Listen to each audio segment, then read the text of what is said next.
আমরা প্রশাসনের উপরে আস্থা রাখতে চাই। আমি এই আসনের এমপি প্রার্থী, আর আমার প্রধান নির্বাচনী এজেন্ট হচ্ছেন আমাদের নূর মামুন ভাই। তো আপনাদের প্রশ্নের প্রেক্ষিতে নূর মামুন ভাই বিষয়গুলো জবাব দিচ্ছেন, এবং এটা যেন কারোর মধ্যে কোনো কনফিউশন সৃষ্টি না হয়, সেজন্য আমি আপনাদেরকে বিষয়টা জানালাম যে উনি হচ্ছেন আমার এই নির্বাচনী এলাকার প্রধান নির্বাচনী এজেন্ট। শহরে পাড়ায় মহল্লায় যে চিহ্নিত সন্ত্রাসী পুলিশের নিয়মিত কার্যক্রমে যাদের রেকর্ড থানাতে সংরক্ষিত আছে, এটা সেই চিহ্নিত সন্ত্রাসীদের বিভিন্নভাবে জামিনে বের করে নিয়ে আসা হচ্ছে।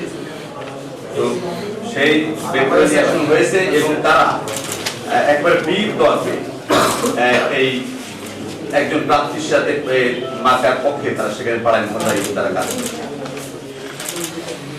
কোন এলাকা এটা? এটা 1 নম্বর ওয়ার্ড আছে, 6 নম্বর ওয়ার্ড আছে, 5 নম্বর ওয়ার্ড আছে। পুলিং এজেন্টগুলিকে বাসায় বাসায় যে ধামকি ধামকি দেওয়া হচ্ছে এবং বিভিন্ন ভোটারদেরকে যে বলা হচ্ছে যে তোমরা ভোট কেন্দ্রে যে উঠতে পারবা না, এবং ভোট কেন্দ্রে যদি যাও তাহলে আমাকে নির্দিষ্ট একটা মার্কারতে ভোট দিতে হবে।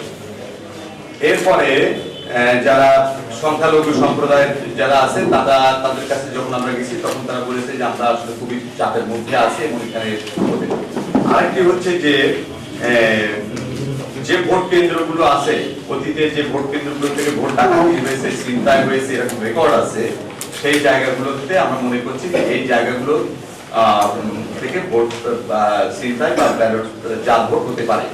এই ক্ষেত্রে আমরা যখন প্রশাসনের সাথে কথা বলছি তখন প্রশাসন উদ্যোগ নিয়েছে যে এই জায়গাগুলো যেগুলো অরক্ষিত জায়গা আছে সেগুলো মোটামুটি মেরামত করার তারা একটি উদ্যোগ গ্রহণ করেছে। নম্বর ওয়ার্ডের সিটি কলেজ এবং মোল্লাপাড়া সরকারি প্রাথমিক বিদ্যালয়, 2 নম্বর ওয়ার্ডের আলিয়া আমিনিয়া মাদ্রাসা, 3 নম্বর ওয়ার্ডের Mahmudur Rahman BEd college, MN Khan যেটা সরকারি প্রাথমিক বিদ্যালয়, আরেকটি হচ্ছে যে স্টেশন রায়পাড়া সরকারি প্রাথমিক বিদ্যালয়, রেল রোড সরকারি প্রাথমিক বিদ্যালয়।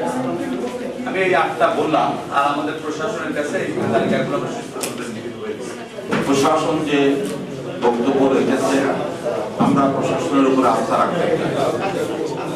এটা প্রমাণ হবে নির্বাচনের দিন তাদের আশ্বাস অনুযায়ী তারা কতটুকু কাজ করছে। সকল রাজনৈতিক দলের নেতৃবৃন্দের প্রতি আহ্বান জানাই যেন আমাদের যশোরের নির্বাচনী পরিবেশটা ভালো থাকে, এবং এখন পর্যন্ত আমি আশা বলতে পারি আপনার কথার সাথে একমত হয়ে যে পরিবেশটা মোটামুটি ভালো আছে, উল্লেখযোগ্য কোনো বড় ধরনের